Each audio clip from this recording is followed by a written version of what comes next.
ရှေ့တုန်းကတောတောင်နဲ့လေကွင်းတွေကြားမှာတာယာကုန်းရွာဆိုတဲ့ရွာလေးတစ်ရွာရှိတယ်။အဲ့ဒီရွာမှာငလင်းဆိုတဲ့လူတစ်ယောက်နာမည်ကြီးတယ်။နာမည်ကြီးတာကအလုတ်ကြိုးစားလို့မဟုတ်ဘူးငပြင်းကြီးလို့ပါ။ငလင်းကမနဲ့တိုင်းနေထွက်ပြီးတနားလေးကြော်မအိယာထတတ်တယ်။အမေကအမြင်အော်တယ်။ဟေးငလင်းအလုတ်လုတ်တော့ငလင်းကအိယာဘောကနေအမေကျွန်တော်အလုတ်လုတ်ဖို့အိမ်မက်ထဲမှာစမ်းသက်နေရဲလို့ပြန်ပြောတတ်တယ်။ရွာသားတွေကလည်းသူ့ကိုမင်းရင်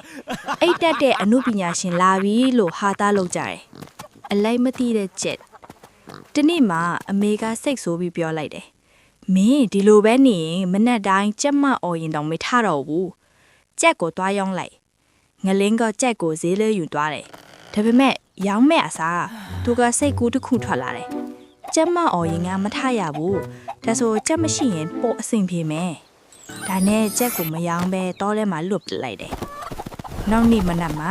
ကြက်မအော်တော့ဘူး။ငလင်းလည်းအရန်ပျော်ပြီးဆက်အိမ်နေတယ်။ဒါပေမဲ့နေ့လယ်ထိအိမ်နေပြီးနောက်ဆုံးအိမ်မှာအစာမရှိတော့ဘူး။အမေကပြောတယ်မင်းအလုံးမလုံးတော့စားဖို့ဘယ်ကရမလဲ။ငလင်းကခေါင်းကိုကိုက်ပြီးဟုတ်သားပဲအိမ်နေုံနဲ့ထမင်းမထွက်ဘူးလားလို့မေးလိုက်တယ်။ဒီနေ့မှငလင်းအញ្ញမ်းပိုက်စားလို့မရတော့ဘူး။ဒါနဲ့လေကွင်းထဲသွားပြီးအလုတ်လုတ်တဲ့လူတွေကိုကြည့်တယ်။သူတို့ကချွေးတပြွတ်ပြွတ်နဲ့လေလုတ်နေကြပြီနဲ့